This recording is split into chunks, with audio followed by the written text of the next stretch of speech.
Hello guys, welcome to our new blog. আশা করি তোমরা সকলে ভালো আছো।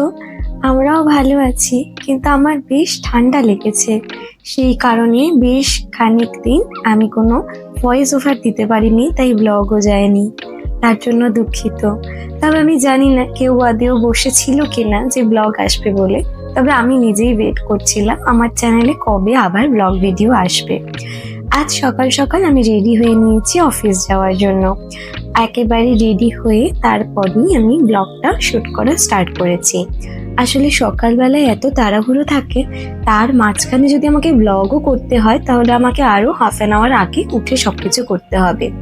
রোজ তো পরিস্থিতি সমান থাকে না, তাই রোজ ওভাবে হয়ে ওঠে না। আজকে কিন্তু একদম সানি ওয়েদার, আর শরতের আকাশ ঠিক যেমন হয় শ্রাবণ মাসেও কিন্তু সেই আকাশ দেখা যাচ্ছে। বেশ ভালো লাগছিল দেখে। আর অনেক দিন বাদে রোদ দেখতে পেলে কিন্তু বেশ ভালো লাগে। বেশ কয়েকদিন মেঘলা মেঘলাই ওয়েদার পেয়েছি যবে থেকে আমি ব্যাঙ্গালোর এসেছি। আর কি, রোজের জীবনের মতন তৈরি হয়ে কাঁধে নিয়ে ঝোলা চলবে এবার ভোলা তার অফিসের পথে। আমাদের অফিসের ব্যাগটা দেখতে আমার ভীষণই খারাপ লাগে, মনে হয় যেন আমি এখনো স্কুল যাচ্ছি। আর যেদিন যেদিন ড্রেস কোড থাকে সেদিন তো পারফেক্টলি মনে হয় আমি এখনো অবধি কোনো স্কুলেই পড়ি। আর কি, এই ডাইনিং রুমটা নিজের মতন করে একটু গুছিয়ে নিয়ে তারপর আমি বেরিয়ে যাচ্ছি। এটাই আমার প্রত্যেক দিন সকালের ডিউটি। আর সকালে আমি একটুখানি চিয়া সিডি খাই, আর কিছু খাই না। এরপর অফিসে পৌঁছে আমি ব্রেকফাস্ট করি। অফিসে ব্রেকফাস্টের অনেক রকমের অপশন থাকে, পরে কোনোদিন একবার দেখাবো তোমাদের কি কি অপশন আমরা ব্রেকফাস্টে পাই। আর কি সুন্দর রৌদ্র ঝলমল করছে, কিন্তু তার সাথে কিন্তু হাওয়াও দিচ্ছে বেশ ভালো, তাই গরম লাগার মতন সেরকম পরিস্থিতি নেই। তবে পরবর্তী সময় যদি বৃষ্টি হয়, তাই বেরোনোর সঙ্গে সঙ্গেই যে জানলাটা রয়েছে ওটা দিয়ে দিলাম। নাহলে কি হবে, জুতো বা কিছু যদি বাইরে কাপড় শুকনো করার জন্য দেওয়া থাকে সেটা পুরো ভিজে যাবে বৃষ্টির ছাটে। আজকের ওয়েদারটা এতটাই ভালো লাগছে, মনে হচ্ছে শুধু ওয়েদারই ক্যাপচার করি। আর আমাদের অ্যাপার্টমেন্টের পাশেই আরো একটা অ্যাপার্টমেন্ট আছে। আমি অতটা নামটা খেয়াল করিনি, তবে আমাদের অ্যাপার্টমেন্টের নাম হলো মার্কেয়াস। আর এই যে লালু, এই লালু এখনো অবধি আমাকে ভীষণ ভয় পায়। মানে ওর গায়ে হাত দিতে গেলেও ও ইনসিকিউর বোধ করে, তাই আমি খুব একটা ওকে টাচ করার চেষ্টা করি না। দূর থেকেই দেখি, একটু কথা বলার চেষ্টা করি। আসলে কমিউনিকেশন গ্যাপ হয়ে গেছে। ও তো তামিল তেলেগু বা কানাডা কিছু একটা বোঝে, আর আমি তো বাংলা হিন্দি ইংলিশই বুঝি। এবার ওর সাথে কোন ল্যাঙ্গুয়েজে কথা বলবো এটা নিয়েও আমি একটু কনফিউজড আছি। তো যাই হোক, ছাড়ো সেসব বাজে কথা। আমার কথায় যত কম কান দেবে ততই ভালো। অফিসে যাচ্ছি, আর আজকে ট্রাফিকটা একটু কম আছে, তাই বেশ শান্ত মতন যেতে পারছিলাম।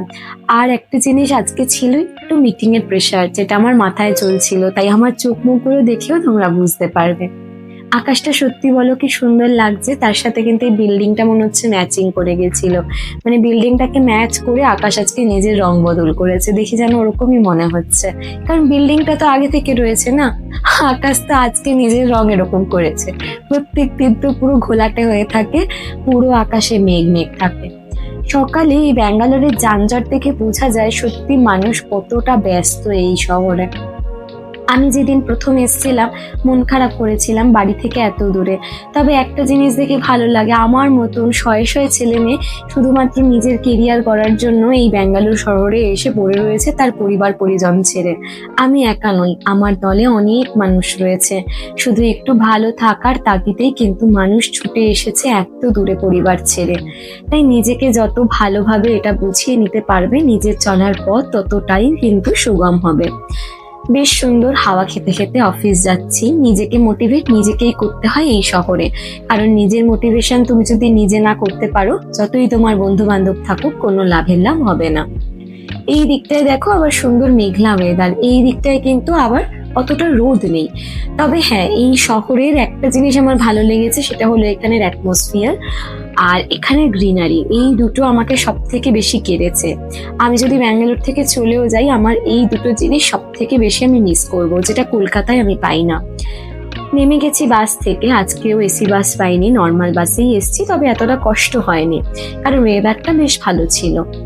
আর কি, অফিসের পথে যাচ্ছি। বাস স্ট্যান্ড থেকে অফিসের দূরত্ব আমার 2-3 মিনিট। এই 2-3 মিনিট আমাকে হেঁটে যেতে হয়।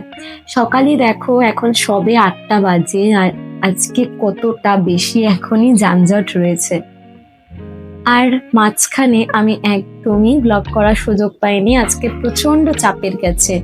8টায় ঢুকেছিলাম, এখন বাজে বিকেল 7:30, তখন আমি বেরিয়েছি।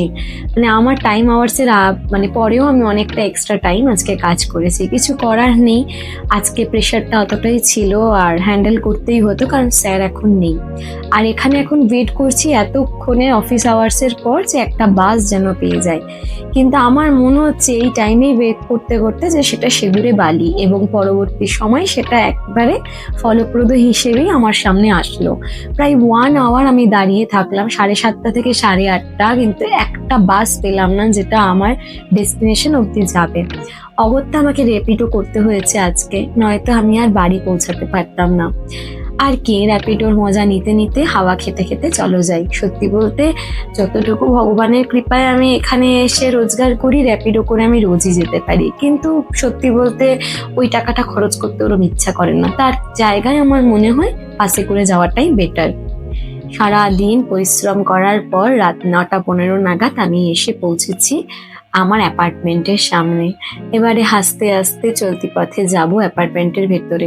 অনেক মানুষই এখানে রয়েছে এখন যারা নাইট ওয়াক করছে বা একটু ছোটখাটো এক্সারসাইজ করছে সারাদিনের বাদে, কিন্তু আমার শরীর আজকে যতটা ক্লান্ত, সে আর এক্সারসাইজ করার মতন কোনো জায়গায় নেই।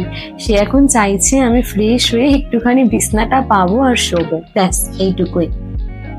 আসলে যুদ্ধের জীবন এই একটাই কারণে, ভালো খাওয়া, ভালো থাকা, আর মাথার উপরে যে ইএমআই গুলো আছে সেগুলোকে শোধ করা, ব্যাস এইটুখানির জন্যই কিন্তু এত স্ট্রাগল।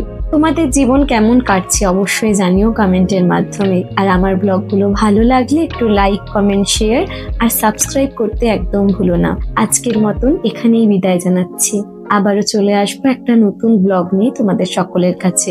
তোমরা সকলে ভালো থেকো, সুস্থ থেকো, সাবধানে থেকো। টাটা।